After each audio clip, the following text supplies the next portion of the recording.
vamos adorar? Como vamos nos utilizar dos veículos, dos meios da arte para adorar ao Senhor? Então aqui nós temos uma descrição dos serafins que estão constantemente diante de Deus, dizendo: Santo, Santo, Santo. Toda a terra está cheia da glória do Senhor. Quando nós estamos diante de Deus em adoração, nós temos que estar constantemente profetizando e declarando a sua santidade e que a terra toda estará cheia da glória de Deus. Mas a postura do adorador descrita aqui é uma postura que, na minha opinião, nós temos que copiar. E eu quero lhe confessar que o meu alvo de vida é me parecer, nem que seja um pouquinho, com o Senhor. Eu acho que todos nós temos que buscar isso como nosso alvo principal de vida. Esse é o alvo de vida do adorador, é o estilo de vida. A adoração não é uma atitude que você tem quando você chega na igreja. A adoração é um estilo de vida, onde você está na sua casa, no seu trabalho, na sua escola, seja onde for. Você é um adorador. Você é aquele que conhece a Deus. Você é aquele que prossegue em conhecer o Senhor. Principalmente se você é um sacerdote com arte na casa de Deus. Porque o sacerdote com arte na casa de Deus, ele precisa ser muito cuidadoso. Porque a arte, ela nos envaidece se nós não tivermos o nosso coração posto no Senhor. É muito fácil alguém chegar para você e dizer: poxa, aquele solo de guitarra que você fez foi tremendo. É muito fácil alguém chegar para você e falar: olha, aquele passo que você fez enquanto você dançava, eu nunca vi alguém fazendo aquilo. As pessoas muitas vezes não falam com más intenções, mas o coração do homem é enganoso. E nós precisamos ter consciência de qual deve ser a nossa postura diante de Deus. Então aqui neste versículo está dizendo: no ano da morte do rei Uzias, eu vi o Senhor assentado sobre um alto e sublime trono. E eu estava orando sobre este versículo quando Deus me disse: para um rei nascer, para um rei ser estabelecido, o outro tem que morrer. No coração de um adorador só cabe um rei, não cabe dois. A Bíblia fala: ou nós servimos a um Deus, ou nós aborrecemos a um e servimos ao outro. Não há como você servir a dois reis. Então o adorador tem que ter consciência de que no coração dele só há um rei. E onde fala de rei, fala de governo. É importante que o Senhor Jesus não seja somente o seu Salvador. Ele deve ser o seu Senhor. Ele deve governar a sua vida.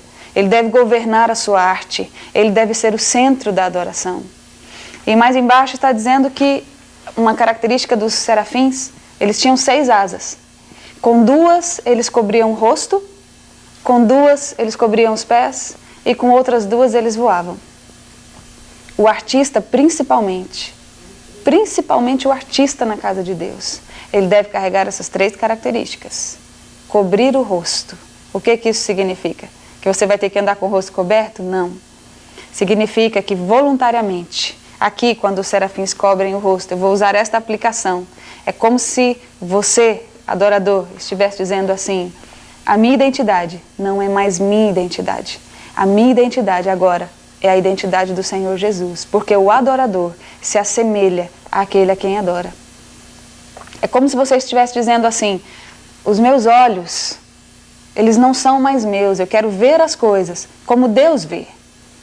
Os meus ouvidos, eles não são mais meus. Voluntariamente você deve dizer isso, porque eu quero ouvir as coisas que vêm do alto, eu quero ser inspirado pelas coisas que vêm do alto. Eu quero falar das coisas que eu tenho ouvido do alto. A santificação tem que ser total. A sua identidade não passa a ser sua mais. Já aconteceu alguma vez na sua vida de você estar em algum lugar e alguém dizer para você assim: poxa, você se parece com alguém que eu conheço? Ou alguém dizer até mesmo que você se parece com Jesus? As características de Jesus devem estar em nós, porque se nós adoramos a Deus, nós precisamos carregar características dele. As pessoas devem nos identificar pela unção de Deus que está sobre nós. Quando os serafins aqui cobrem o rosto, eles são categóricos em dizer: eu não tenho mais identidade. A minha identidade é a identidade do Senhor Jesus e eu faço isso voluntariamente. Em segundo plano, Deus é santo, santo, santo. É importante que nós carreguemos as características da sua santidade em nós.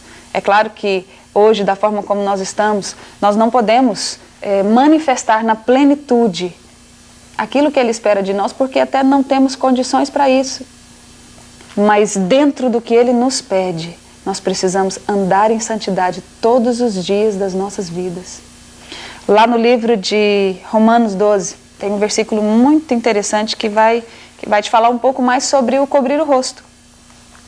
Rogo-vos, pois, irmãos, pelas misericórdias de Deus, que apresentei os vossos corpos por sacrifício vivo, santo, agradável a Deus, que é o vosso culto racional. E não vos conformeis com este século, mas transformai-vos pela renovação da vossa mente, para que experimenteis qual seja a boa, agradável e perfeita vontade de Deus. O cobrir o rosto também fala que, a partir de hoje, que não seja feita mais a minha vontade, e sim a sua vontade. Eu não vou me alimentar mais de coisas naturais, de coisas terrenas. É claro que eu me refiro à inspiração através da arte, porque há uma arte no céu. Há uma dança no céu, há uma arte que eu acho que está além do nosso entendimento no céu, e Deus quer nos revelar. É importante que nós gastemos tempo com Deus, em oração, em adoração, em busca, dizendo: Senhor, traga para mim a sua inspiração, traga para mim a sua técnica. Deus tem uma técnica especial para nós. Não que eu esteja anulando as outras técnicas. Eu creio que Deus pode usar o homem para nos ensinar também. Mas existe, além disso, algo que está guardado para nós. E a Bíblia diz que nós devemos buscar isso em Deus. Nós não devemos nos conformar, nós não devemos nos colocar em forma com este século. Interessante que as outras duas asas voavam. E quem voa, eu acredito que precisa de ar. E o ar, na Bíblia, o sopro, vem da palavra pneuma, que significa espírito. O adorador, o artista na casa de Deus, ele precisa ser inspirado pelo Espírito. Ele precisa ser sustentado pelo Espírito. Porque aquilo que nós produzimos por nós mesmos só vai gerar morte. Aquilo que nós produzimos em Deus vai dar frutos. A arte sem frutos, ela não tem sentido algum. Muitas pessoas não valorizam a arte na casa de Deus porque muitas vezes elas não dão frutos. Mas por que a arte de determinados artistas não dão frutos? Porque não são inspiradas por Deus, embora estejam sendo feitas dentro da casa de Deus. É necessário que nós gastemos tempo em oração. Eu me lembro que nós estávamos montando uma coreografia com o meu grupo, certa vez, e a maioria dos meus bailarinos hoje é considerada profissional do nosso grupo. E minha irmã estava montando essa coreografia e no meio da coreografia ela disse para mim assim: Adriana, eu vou parar aqui porque a minha inspiração cessou.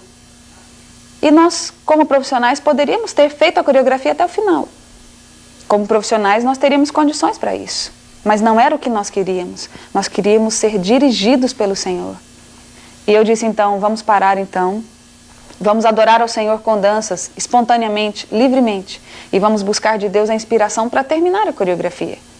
Podíamos ter terminado com o nosso próprio entendimento. Depois de muito tempo, a técnica se torna algo natural. Mas nós então resolvemos buscar de Deus.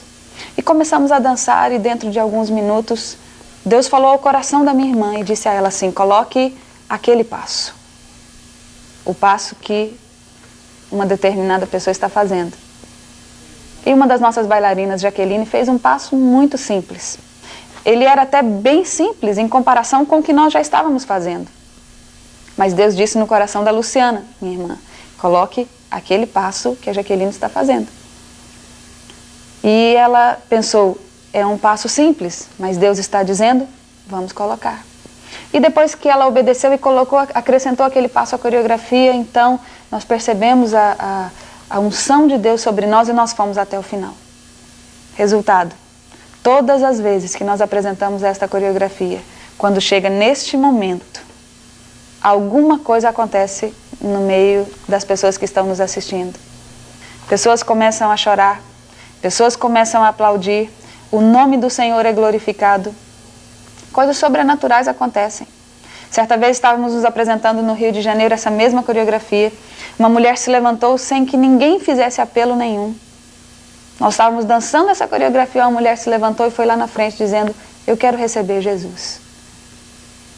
É importante que tenha-se frutos através da arte, mas para que o fruto venha, é importante que nós dependamos de Deus em tudo. A nossa inspiração deve vir dEle, tem que vir dEle. É por isso que eu gosto dessas 3 características dos serafins. Cobriam o rosto para dizer que só o Senhor deve aparecer.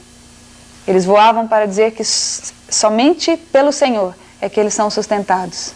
E há uma terceira característica ainda que eu gosto muito. Eles cobriam os pés para dizer: Senhor, os meus caminhos não são mais os meus caminhos. Os meus caminhos agora pertencem ao Senhor. A partir de hoje eu só vou por onde o Senhor determinar. A partir de hoje eu vou fazer aquilo que o Senhor me inspirar. E tudo isso deve ser voluntário. Nós não podemos estabelecer um fardo em cima disso. Quando nós somos adoradores, nós temos liberdade em entregar-nos ao Senhor de forma livre e com um amor tão pleno que isso se torna prazeroso para nós. Dizer ao Senhor: Senhor, eu não tenho mais um caminho que eu queira seguir. Eu quero que o Senhor me diga aonde ir. Certa vez estávamos nos preparando para ir à Europa com esse mesmo grupo e interessante que lá nós estávamos na Bélgica, um rapaz veio nos procurar, ele era filho de muçulmanos, mas morava ali e ele estava em dúvida sobre algumas coisas e nós ficamos algum tempo naquele país e trabalhamos com evangelismo através da arte e saíamos quase todos os dias, íamos aos parques, às escolas, às ruas, às praças, às igrejas. E ele começou a nos acompanhar. E ele disse que gostava de nos ver dançar, mas não queria saber nada sobre a religião. Até que faltando 3 dias para nós irmos embora, nós iríamos sair da Bélgica e iríamos à Inglaterra. Ele me procurou e me disse assim: pastor, eu quero saber por que vocês dizem que só Jesus é o Senhor. Eu disse a ele assim: você já foi no túmulo do seu Deus? E ele disse: já. Eu falei: você já foi no túmulo do meu Deus? E ele disse: já. Eu falei: qual é a diferença entre o túmulo do seu Deus e o túmulo do meu Deus? Aí ele deu uma risadinha e eu disse: no túmulo do meu Deus tem uma placa. O que está escrito lá? E nós dissemos: ele não está mais ali, ele ressuscitou. Ele disse para nós: olha, eu tenho visto vocês dançarem, vocês interpretarem nesses dias, mas eu não consegui mudar o meu coração, mas eu estou muito curioso. Eu fui despertado a ouvir do Senhor. E ele disse para mim assim: o seu Deus fala com você mesmo? Eu disse: o meu Deus fala comigo no meu coração, de uma forma que eu possa entender. E ele disse: então, se o seu Deus falar com você a meu respeito, eu vou ouvir dele. E eu fiquei embaraçada, mas como aquela era a fé dele, eu disse: tudo bem. Faltavam 3 dias para a gente ir embora. No outro dia ele chegou em mim e disse: pastora, Deus falou com você a meu respeito? E eu fui sincera, eu disse: olha, eu orei hoje, mas Deus não falou nada. No outro dia ele chegou em mim e disse: pastora, Deus falou com você a meu respeito? Eu disse: não. Fui sincera. No 3º dia, ele chegou a mim e disse a mesma coisa, mas já era o dia que nós iríamos embora. Eu me lembro que ele entrou, chegou na igreja e sentou-se no último banco. E depois que quase todo mundo já tinha saído, ele veio a mim e disse: e aí? O seu Deus falou com você a meu respeito? Eu disse a ele: meu querido, Deus não falou nada sobre você comigo. E na hora ele foi muito forte, ele disse: olha, o seu Deus não me ama, porque senão ele teria falado a meu respeito. Mas o Senhor trouxe uma palavra no meu coração e eu disse a ele: amanhã eu estarei indo para a Inglaterra. Se o meu Deus me usar para falar com você, quem vai falar com você amanhã? O nosso Deus não é um Deus de intermediários. O único intercessor entre Deus e os homens chama-se Jesus Cristo de Nazaré. E é Ele quem quer falar com você.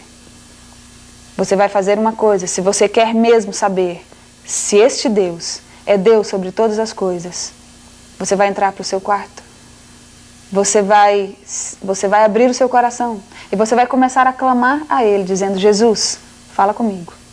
Jesus, fala comigo. Eu sei que você existe, ou se você existe mesmo, fala comigo. E se Ele falar com você, procure o pastor e peça a ele para te ensinar a Bíblia. E ele me disse assim: será que ele vai falar comigo? Eu disse para ele: se ele não falar, eu também vou deixar de ser cristã, porque a Bíblia diz o seguinte, que aquele que busca ao Senhor com um coração sincero, Deus o responde. E a Bíblia jamais mente. Aí ele disse para mim: então eu vou fazer isso. Eu vou pensar e vou fazer isso. E nós fomos à Inglaterra e uma semana depois nós ligamos lá na igreja. Eu perguntei ao pastor: pastor, e o rapaz? Ele disse: olha, eu não sei o que aconteceu com ele, mas ele anda no meu pé aqui dizendo: pastor, me ensina a Bíblia, pastor, me ensina a Bíblia. Eu acredito que Deus deva ter falado com ele. Ele foi despertado através da arte que nós fazíamos, não porque a arte era nossa, mas porque a arte tinha sido inspirada por Deus, através de choro, através de lágrimas. Estes serafins, eles nos dão exemplos. Eu acho interessante porque eles tinham 6 asas e os 6 apontam para o homem. Eu tomo isso para mim particularmente como um exemplo ao qual nós temos que seguir. Onde nós cobrimos o rosto, onde nós cobrimos os pés, onde nós podemos voar e onde nós podemos dizer: Senhor, não há lugar para outro rei no meu coração além de ti.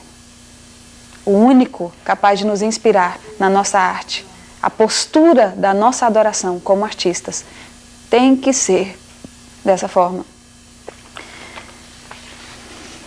Eu quero estar lendo um outro texto aqui ainda, em Romanos 12. Não vos conformeis com este século, mas transformai-vos pela renovação da vossa mente, para que experimenteis qual seja a boa, perfeita e agradável vontade de Deus. É importante nós observarmos este versículo, porque a partir dele nós vamos compreender o que é que Deus quer de nós como artistas. Nós já tivemos muitas experiências de fazermos coisas por nós mesmos e estarmos produzindo morte para nós mesmos. É muito desgastante você querer levar uma obra inspirada em você mesmo, ou inspirada em livros, ou em coisas que não vêm de Deus. No início, muitas vezes, muitas pessoas nos procuram quando estão começando e perguntam: como é que eu vou fazer? Eu não tenho técnica, como é que eu vou fazer? Eu não sei dançar, como é que eu vou fazer? Eu não tenho subsídios suficientes. É claro que nós sempre instruímos as pessoas a estudarem. Tem livros que falam sobre arte, é importante você saber. Existem vídeos hoje, graças a Deus, vídeos cristãos também, muitos, que você pode estar vendo sobre arte, mas é importante que você busque a essência que vem do céu. Eu gosto muito de ver as parábolas, a forma como Jesus ensinava. Jesus pegava um grão de mostarda e usava aquele grão como base de algo palpável para que as pessoas pudessem ver, para que ele pudesse ensinar sobre fé. Jesus usava coisas naturais para tirar dali histórias, para que as pessoas pudessem compreender melhor o que ele estava querendo dizer e ensinar. As artes podem ser usadas para evangelismo, elas podem ser usadas para ensino na casa de Deus, elas podem ser utilizadas para adoração, e nós como um todo precisamos resgatar a arte para o Senhor Jesus. É importante nós vermos se a dança não pertence a Deus, se a dança não tem um significado espiritual tão forte, por que o diabo usa tanto a dança no mundo? Por que o diabo usa tantos modismos em cima dos artistas? Vamos analisar. Se você quer reunir um grupo de pessoas muito grande, você vai chamar um político ou você vai chamar um artista? Se você quer reunir uma gama de pessoas muito grande num lugar, é claro que os artistas estão sempre à frente dessas pessoas, porque são pessoas ao qual o mundo quer copiar. E é importante que você analise junto comigo sobre isso. Deus precisa restaurar a arte, porque o artista precisa manifestar a vida de Cristo, para que nós saibamos que não é o artista que merece adoração, ele tem que ser um adorador. É diferente as duas coisas. Não receber adoração, e sim dar a adoração a quem é devido.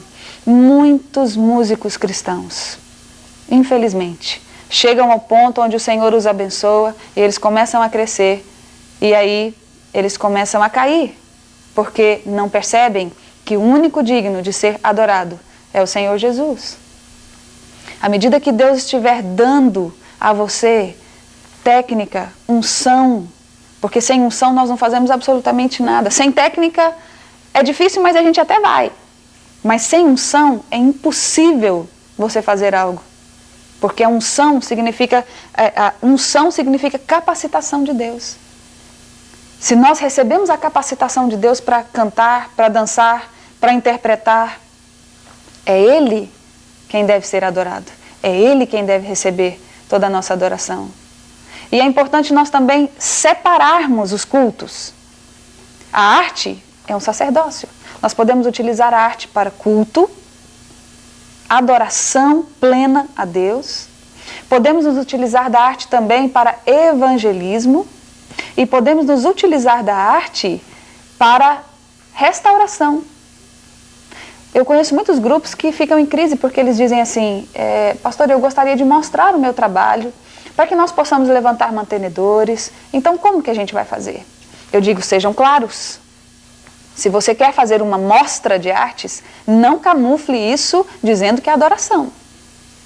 Ou você faz adoração onde Deus é o centro de tudo.